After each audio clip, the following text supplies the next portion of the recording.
I'm pleased to announce that I started making content on Instagram to try to attract fitness coaches who want help with content creation, and it it I started without much planning because I was feeling very overwhelmed with a lot of anxiety and all of those passwords that I don't like to say because it makes me feel weak.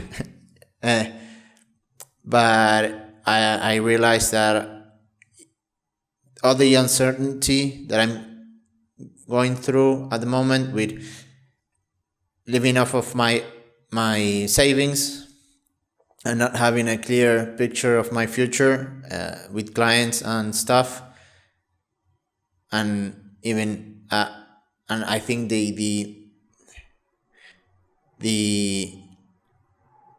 I was going to say an expression that I don't know the English expression of, which is the drop the drop that overfilled the glass. The last, I think in English is the last straw that broke the camel's back or something like that. I don't know. Doesn't matter. The thing that triggered most of my bad feelings, bad emotions, let's call it, not necessarily bad, they are just feelings and emotions, was that the results of the launch that we did with my calisthenics coach friend were below my expectations. I thought I didn't have any expectations. I was trying to not lie to myself, but I was trying to control myself by saying, okay, don't have any expectations, just do the thing, launch the business, and let's see how it goes. Looks like I did have some expectations because we didn't have much traction. We only have 4 clients right now, that 3 of them came from hand-to-hand combat from people that already knew my friend and basically were a client before even starting, which is still valid. They are clients and they saw the value and they hopped in, but they didn't come from where I can help the most, which is content creation, which that's why it bumps me out a little bit, because what's on my control didn't bring much success, let's say, even though I know with effort and patience everything will go well. That's why I'm trying to stay as calm as possible. But yeah, I'm living off my savings. That's not a great feeling. I don't have any. I feel very behind on my skills and or my, yeah, you can call it skills, because I don't have any Instagram with lots of traction that I could rely on and have clients and have proof, and yeah, my Hail Mary that I'll take, which is not necessarily a Hail Mary, I'll keep trying things until something works out, is going back to Upwork and get clients through there, which was how I got my high paying client that paid me $50 an hour. It started at 20, then it went up to 30 after 6 months, then after another 6 months it went up to 50, all because I asked, which is a good learning right there for anyone watching. You have to ask. If not, they are not going to you're not going to receive anything if you don't ask. And that's how I got that client through Upwork. And if I can present myself in Upwork and build up my profile to attract fitness coaches, I think I'll even have more success. Maybe, I don't know if they're going to be high paying clients like $50 an hour, but if they are $30 an hour, I know I can definitely get $20 an hour. I don't know if I want to get $20 an hour, but right now I haven't gone to Upwork to start figuring this out, to see what type of work there's there in terms of job postings and everything. So I don't know if I'm gonna bite the bullet and make proposals with $20 an hour, or if I'm going to with 30 or 50, or if I'm even going with a flat fee, because I don't want to work hourly necessarily. I'd rather get paid through doing the work, because that incentivizes me to work efficiently, and both have its pros and cons. But I think it's a win-win if I do a flat fee. The only risk that it has, or what I have to pay attention to, is making sure that the work doesn't go out of scope,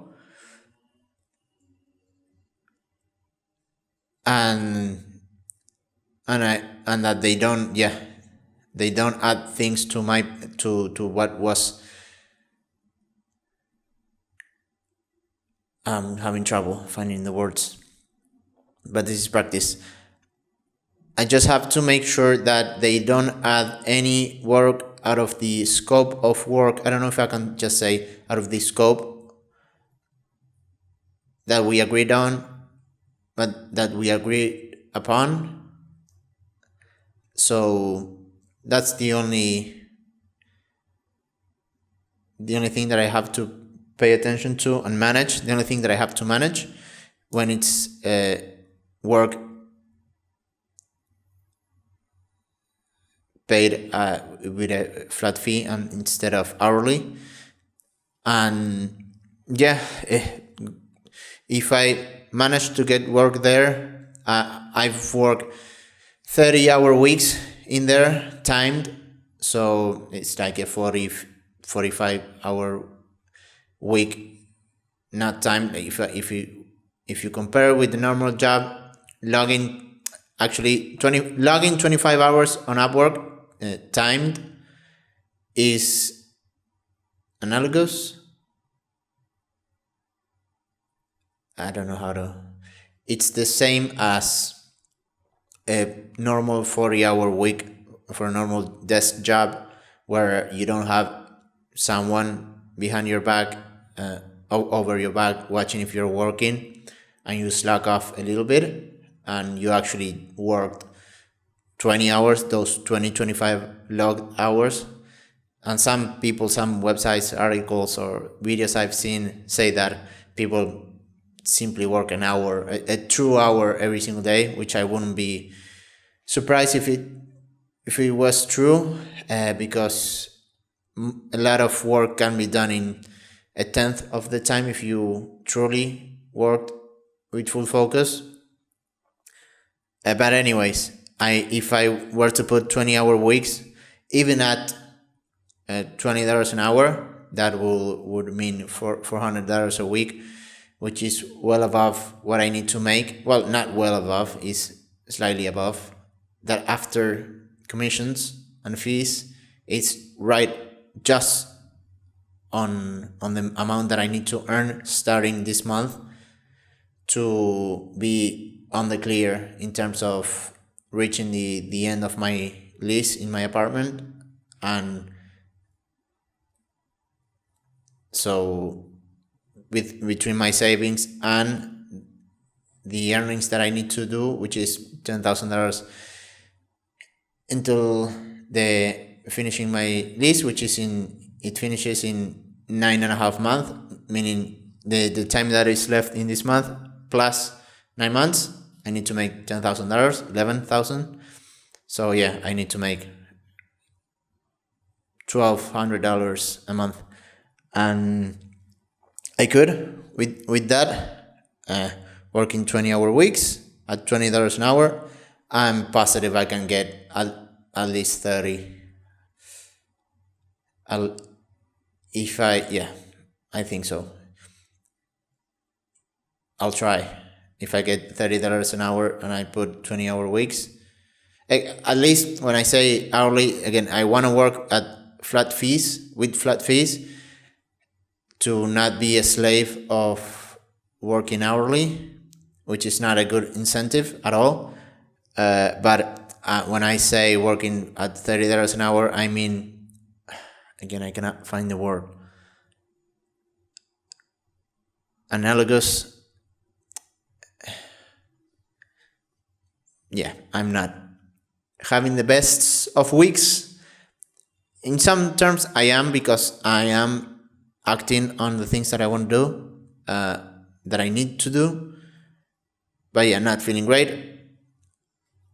But yeah, just I'm doing. So that's when it's important, and I know I'll succeed. It's just a little rough. It's part of the game. It's part of life, and I love it. I know I'll be successful. I have a very big safety net in terms of people and money. I have savings, thanks to saving all of this time. The only I cannot find the word. I'm translating in my mind. That's not a good sign if I want to be speak like a native speaker. The only thing where I overspent was housing, my living expenses,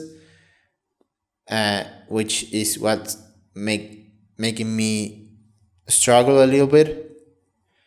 But that was the pressure that I wanted to have at the time. So it is putting pressure on me. It is making me act because I don't have any other choice. It's close to the idea of burning the boats.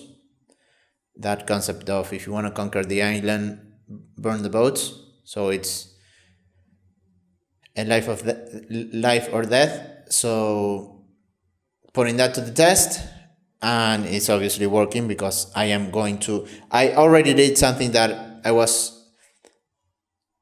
self-conscious about, or that I didn't have the guts to do at the time, which is creating content in English and posting to my normal life followers, which are people in Argentina who speak Spanish and could say, what the fuck is this guy doing talking in English?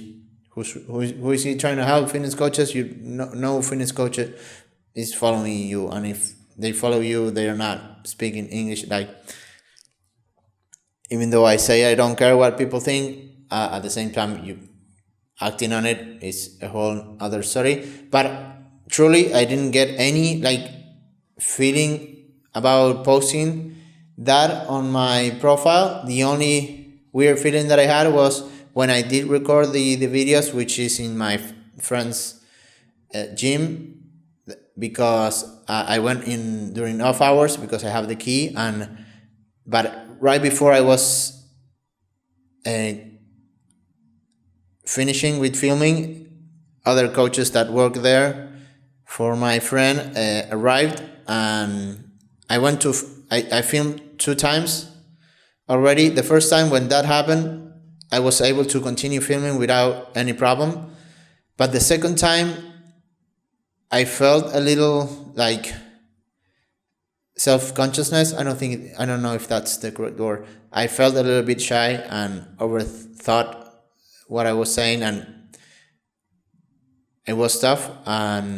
But yeah, I'm gonna practice that muscle. I know that even if I get shy at those moments, it's people that I know or that respect what I'm doing. So even if it's hard the first times, it's not gonna be hard in the 10th, 20th, 30th time, and I'm doing this with patience. I'm willing to do this for a year without thinking. That's how I want to do things from now on. Think way less. If I don't want to be on my mind 24/7 like I am, and a good antidote to that is just do shit and don't have time to think, in a healthy way, of course. It's not like I don't talk with people about how I feel, but it comes a time where even talking doesn't help at all. You just have to do the thing, and things just get better that way. So yeah, balancing all of that and doing my best. So Super proud.